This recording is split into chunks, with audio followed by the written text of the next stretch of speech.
Querida amiga, queremos invitarte a un viaje fantástico. a un viaje a la aventura de descubrir lugares e historias por la Argentina y el mundo. Conocer personajes, costumbres, formas de vida. Explorar el pasado, entender el presente, imaginar el futuro. Un viaje hacia el conocimiento y hacia nuevos horizontes.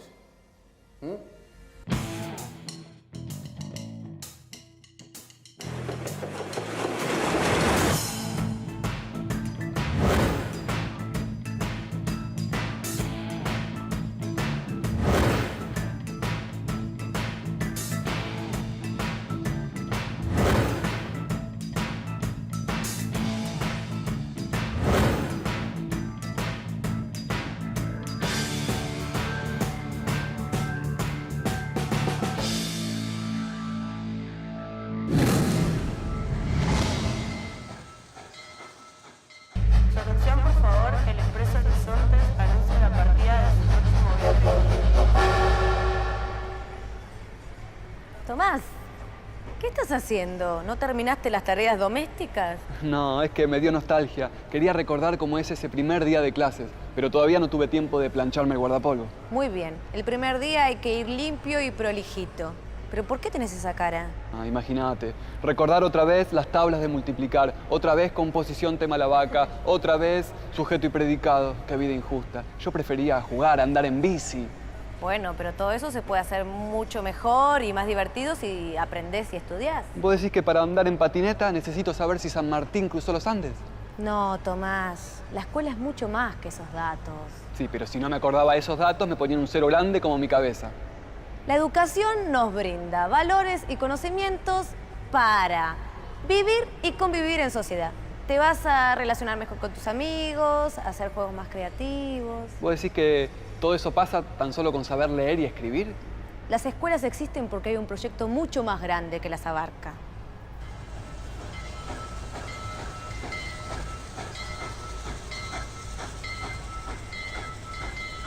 ¡Todos a bordo! Vamos, que nos vamos, señorita, por favor. Sí, lo que pasa es que Tomás, entre la tabla de planchar y la tabla de multiplicar, no me vendió el pasaje.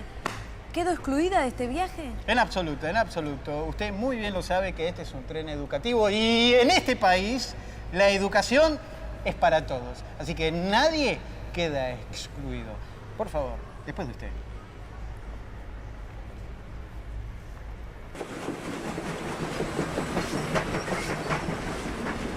¿Cómo es eso de la educación para todos? Desde que se firmó la Constitución Nacional en 1853, la educación pasó a ser responsabilidad de los gobiernos provinciales, Lola. Y se convirtió en un derecho para la gente. Digamos que los gobiernos comenzaron a pensar que educar a la población era parte de la política de Estado. Uno de los gobiernos pioneros en materia educativa fue el de la provincia de Corrientes. Ese mismo año sancionó una ley que establecía educación gratuita para todos. ¿Y con qué dinero comenzaron a hacerlo? En 1857, una ley estableció que uno de los destinos de las rentas debía ser el de la fundación de escuelas. Se hicieron algunas experiencias en la provincia de Buenos Aires que terminó sancionando su ley de educación en 1875. En 1864, a instancias de Bartolomé Mitre, se fundó el Colegio Nacional de Buenos Aires, con dependencia de la universidad, creada en 1821. Sobre este modelo institucional crecieron otros colegios nacionales en Catamarca, Tucumán, Mendoza, San Juan y Salta. Durante este periodo abrió sus puertas la Escuela Normal de Paraná, paradigma del normalismo a instancias de Sarmiento, quien fomentó las escuelas normales de formación de maestras. La Escuela Normal de Paraná fue una de las más importantes en este proyecto. Llegaron al país maestras norteamericanas para aplicar el sistema educativo vigente en los Estados Unidos. Pero Roberto, ¿cómo es que usted sabe tanto sobre esto? Le pregunto a un maestro. ¿Un maestro? Más que un maestro, es un monumento al maestro argentino.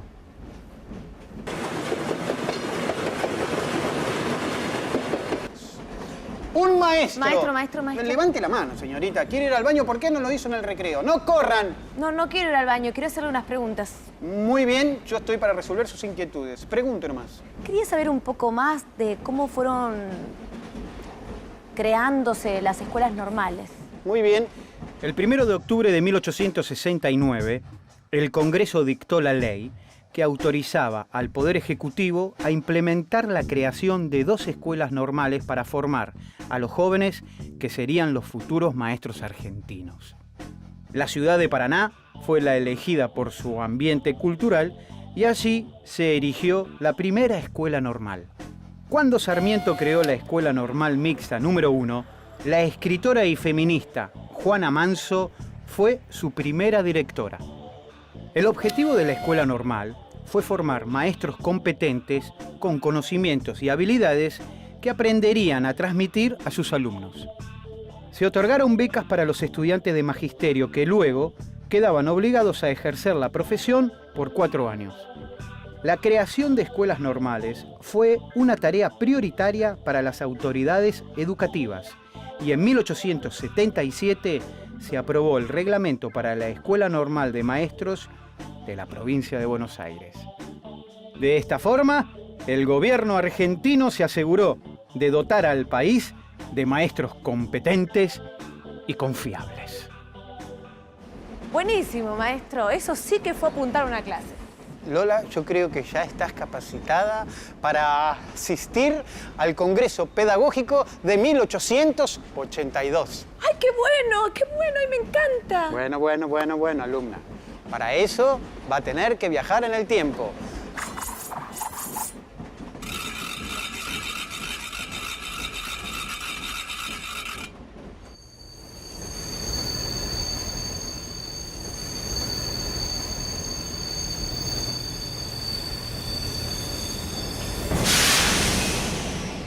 Silencio, chicos, por favor, no corran.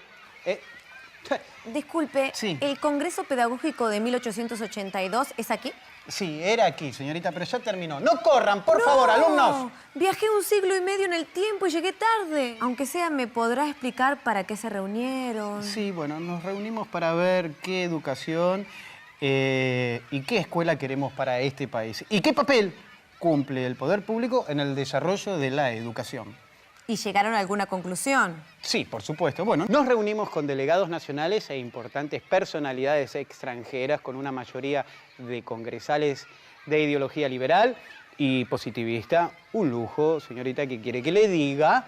Y hemos llegado a la conclusión que la enseñanza en las escuelas comunes debe ser gratuita y obligatoria y debe disponer de rentas propias. ¿Y para los alumnos pensaron algo?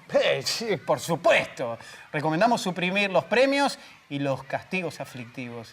Establecimos un mínimo obligatorio de materias e instauramos condiciones de higiene escolar. Me pregunto qué será de la gente mayor que no pudo recibir educación. Pensamos en escuelas para adultos, pensamos en escuelas rurales, pensamos en escuelas para sordomudos y también pensamos en las mujeres, incluirlas en el proyecto de escuelas mixtas. ¡Qué bien! Qué lástima que llegué tarde. Este congreso fue muy importante. Usted llegó muy, pero muy tarde para el Congreso de 1882, pero llegó muy temprano para la ley 1420 del año 1884. ¿Y qué hago? ¿Vengo más tarde? No, ¿para qué? Quédese aquí. Yo se la leo. Ah, gracias. La enseñanza religiosa solo podrá ser dada en las escuelas públicas por los ministros autorizados por los diferentes cultos a los niños de la respectiva comunión, antes o después de las horas de clase. 2 años después de este Congreso, la llamada Ley de Educación Común recomendaba y proponía las propuestas del Congreso Pedagógico y establecía además que la educación en las escuelas públicas debía ser laica. Me gustaría que me cuente un poco más. Si quiere le cuento, pero hay alguien que se lo puede explicar mucho mejor. En la segunda mitad del siglo XIX, el conflicto más fuerte al respecto fue, sin duda, la sanción de la Ley 1420, ¿no? Que viene acompañada de una serie de medidas del gobierno conservador de Roca, de laicizar la sociedad, como la Ley de Matrimonio Civil, la Ley de Cementerios Laicos, que estaban muy vinculados con la imagen que quería dar la Argentina. Argentina quería posicionarse en el mundo como un país moderno, como un país abierto a Europa y sobre todo la Europa no católica, la Europa protestante, esto es con muchos vínculos con Inglaterra, parecerse dentro de América, diferenciarse de la América Latina y parecerse a la América del Norte, parecerse a Estados Unidos, y la llegada o el intento que casi no se cumplió en el país de la llegada de inmigrantes no católicos. Digamos, hay toda una necesidad del Estado conservador de modernización asociado a la laicización, ¿no? El Estado conservador, el Estado oligárquico, el roquismo, opta por una modernización de corte laica por el modelo a seguir. Esto se va a dar muy fuertemente en la educación. En la ley 1420, el gran debate en las cámaras, uno puede seguirlo y es muy interesante, es si sí o no debe haber educación religiosa en las escuelas. Es casi el único tema que se debate en las cámaras de diputados. En parte porque un año antes, en el Congreso Pedagógico del 82, ya todo lo demás se había debatido.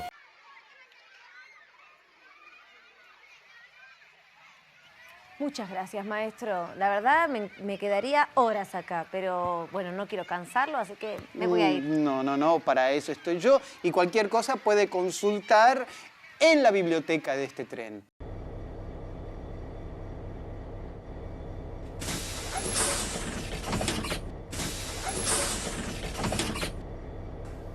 Instrucción cívica.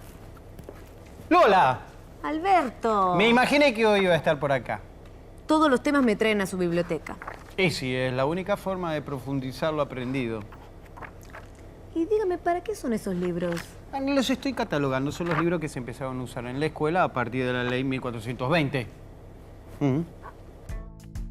Esta ley estaba muy preocupada por la enseñanza moral.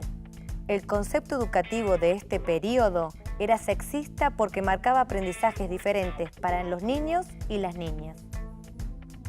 Ambos sexos tendrían una base de educación común, pero las niñas además deberían aprender labores de manos y nociones de economía doméstica, mientras que los varones sumarían el conocimiento de los ejercicios y evoluciones militares más sencillos, y en el ámbito rural, además, nociones de agricultura y ganadería. Pareciera que más que una asignatura, la enseñanza moral era la esencia misma de la escuela. Así es un tema que atravesaba todos los contenidos escolares, pero ¿por qué no escuchamos a los especialistas? Uno de los grandes problemas que va a tener el Estado Nacional en la consolidación en la segunda mitad del 19 tiene que ver con la creación de lo que llamaríamos la identidad nacional. Ustedes piensen que, como en todos los casos, el siglo XVIII, el siglo XIX habían sido momentos de grandes separaciones regionales y de grandes luchas. Había distintas tradiciones, distintos aportes, distintas lógicas regionales, culturales, parciales, que además se sumaban al intento a la convocatoria de extranjeros, ¿no? Esta idea de la tierra abierta a todos los hombres de buena voluntad que quisieran poblarla. Pero el Estado Nacional se ve en la necesidad de amalgamar de alguna forma, de dar cierta unidad a estas versiones, tradiciones, no solo distintas, sino que muchas veces opuestas. En este lugar, la escuela va a cumplir un rol central. La idea de un currículum único, la idea de la enseñanza de una única versión de la historia, la idea de la enseñanza de un idioma nacional, como se llamaba, único, tiene que ver con esta necesidad del Estado Nacional y con esta propuesta escolar de una cierta unificación ideológica, de una cierta unificación simbólica y una cierta unificación imaginaria de las poblaciones atendidas.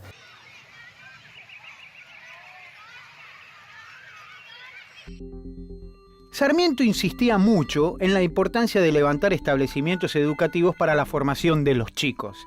Mira estos bocetos. Entre 1880 y 1890, la edificación escolar fue muy desigual. Algunas escuelas fueron lujosos edificios llamados palacios escolares, que representan el valor que le daban las élites políticas a la educación. Eran un símbolo de la concepción europeizante de la modernidad. La escuela era vista como la victoria de la civilización frente al desierto. Estos edificios contrastaron con los locales habituales para la época, pero no fueron la norma. Muchas escuelas continuaron funcionando en casas pequeñas, con deficiencias de higiene y escasos muebles. Muy interesante, Alberto, pero me imagino que todos estos cambios no se dieron espontáneamente. Debió haber una idea rectora que los guió. Esa idea fue llamada positivista. Nunca escuché hablar de eso. Bueno, si te interesa el tema, yo te puedo recomendar algo. No me diga que me va a hacer ir otra vez a la biblioteca. el positivismo surgió como consecuencia del profundo cambio que se produjo a partir de mediados del siglo XVIII con la revolución industrial, el avance científico y el progreso tecnológico. El positivismo utilizó como forma de trabajo el método experimental e inductivo de las ciencias naturales, la unidad de las ciencias, la posibilidad de promulgar leyes universales y el concepto de evolución como principio real y físico que rige el cosmos.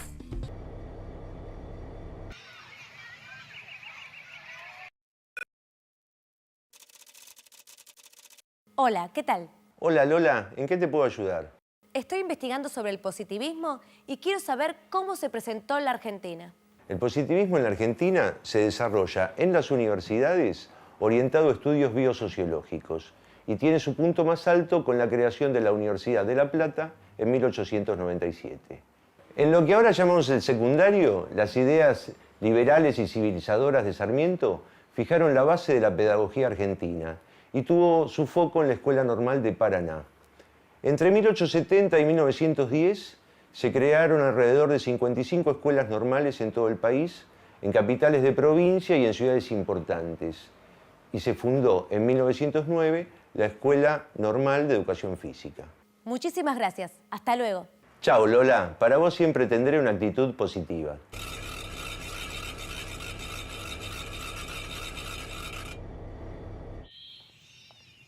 Tarde, alumna. Tarde. Arranquemos. 1, 2. 1, 2. Vamos, que no tengo todo el día. 2. ¿Qué quieres saber? No sé por qué, pero cuando hablaba de educación no me imaginé que esto estaba en el proyecto. Error. La educación física es parte fundamental del proyecto educativo. 1. Sí, yo no estoy en contra, pero ¿desde cuándo está esta idea tan genial? Entre 1895 y 1898, las escuelas normales, no me pare, de maestras y profesores fueron incluyendo educación física como materia de estudio. 2. ¿Y antes nadie hacía gimnasia en el colegio? Error. Muchos años antes de que esto fuera ley, las escuelas ya le dedicaban de 4 a 13 horas a la gimnasia. Y usted, mi tiecita amiga, debería seguir el ejemplo. Tiecita amiga. No me pare. No paro. 1, Yo no paro. 2. 1, 2. Pero usted, por favor, ¿me podría contar un poco más? Yo le cuento, pero usted no se detenga. 1, 2. 1, 2. Cuando tuvieron la idea de instaurar la educación física argentina como parte de la enseñanza de las escuelas, aparecieron dos corrientes. La primera identificó a la gimnasia con ejercicios militares. La segunda puso énfasis en la salud y la utilidad de los movimientos, apoyándose en las ideas y conocimientos de fisiólogos europeos de la época. Este último aspecto fue el que tomó nuestra educación física normal. Por eso estamos tan sanos y saludables. Sí, pero no se haga la distraída, que no decaiga. 1, 2. 1, 2. Basta. En 1898 se instala definitivamente la educación física en las escuelas del Estado Nacional. Para 1905 se estableció el curso normal de educación física que duraba 2 años y otorgaba el título de maestro normal de educación física. Si quiere progresar, lo único que tiene que hacer es seguirme el tren. ¡Error! Yo el único tren que voy a seguir es ese.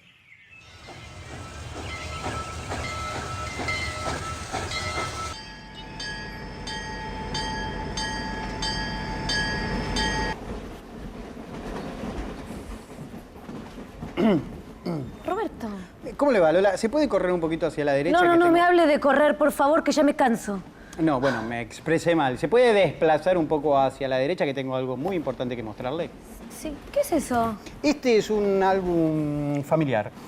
En él se encuentran fotos de mi padre, de mi abuelo, de mi bisabuelo, de mi tatarabuelo. De su chosno. Salud. No, chosno se le dice al padre de su tatarabuelo. Ah, sí, claro, chosno. Mire, esta es mi familia. Ah. Llegaron al país con la gran oleada inmigratoria de finales del siglo. Eran todos trabajadores. obreros, gente de las clases populares. Mi familia era italiana, pero junto con ellos vinieron alemanes, turcos, judíos, digamos, un grupo bien variado del mapa del mundo. Yo veo mal o ese es un sacerdote. En estos barcos también llegaron misiones de sacerdotes de diversas congregaciones, jesuitas, dominicos, salesianos, carmelitas, monjas. ¿Y para qué venían? ¿Había escasez de religiosos? No, la idea era que se dedicaran a trabajos educativos. Los hermanos Lasalle, dedicados a la enseñanza, y los jesuitas, se dedicaron a catequizar a los hijos de las clases altas con el fin de formar dirigentes católicos. Los salesianos, en cambio, se instalaron en la Patagonia y predicaron entre los indios durante la llamada conquista del desierto. El padre Grot es otro ejemplo. Fundó los círculos obreros católicos formando a muchos trabajadores, especialmente a empleados, quienes tuvieron acceso a cursos y libros en los cuales aprendieron a leer y a conocer, además de la religión católica, rudimentos de la historia universal, geografía y literatura. De esas organizaciones surgieron las vanguardias obreras católicas. Me imagino que con la cantidad de inmigrantes que llegaban al puerto de Buenos Aires, las escuelas no alcanzaban. Y no, la verdad que no. Por eso, para enfrentar el problema, fueron surgiendo primero en los centros urbanos y después en distintas zonas urbanas las bibliotecas obreras. Mire.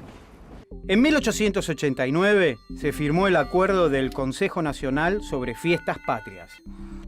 Se estableció que del 21 al 25 de mayo y del 5 al 9 de julio, en las escuelas públicas nacionales se suspendieran las actividades habituales y éstas fueran reemplazadas por lecturas, recitaciones y cantos patrióticos relacionados con la Revolución de Mayo y con la Declaración de la Independencia. Los niños no solo debían participar a través de los batallones escolares en los actos centrales de la Plaza de Mayo, sino también en cada una de las plazas de los distintos barrios de la ciudad más cercana a las escuelas. En la generación del 80 surgieron las grandes figuras de la pedagogía argentina, que a fines del siglo se orientaron hacia el movimiento cientificista en el campo de la educación. Además de la creación de importantes instituciones educativas, la formación de maestros y los congresos educativos fueron una política de Estado con el objetivo de impulsar con fuerza a la educación laica.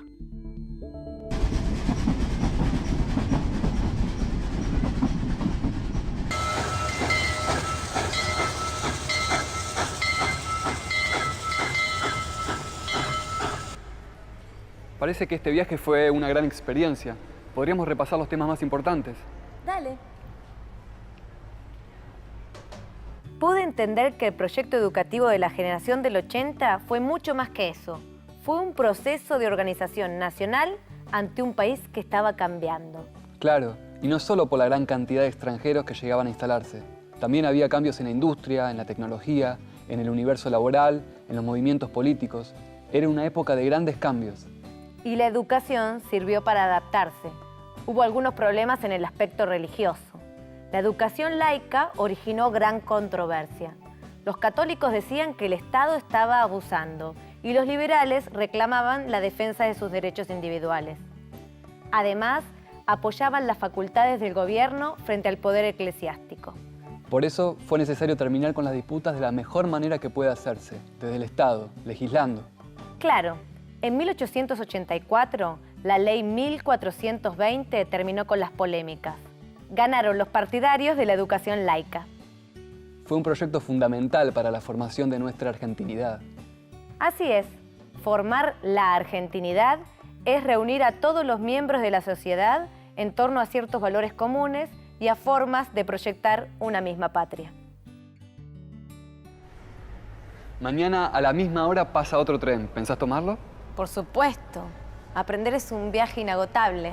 Además, todo lo que nos enseñan nos sirve para vivir nuevas experiencias todos los días. Bueno, te espero entonces.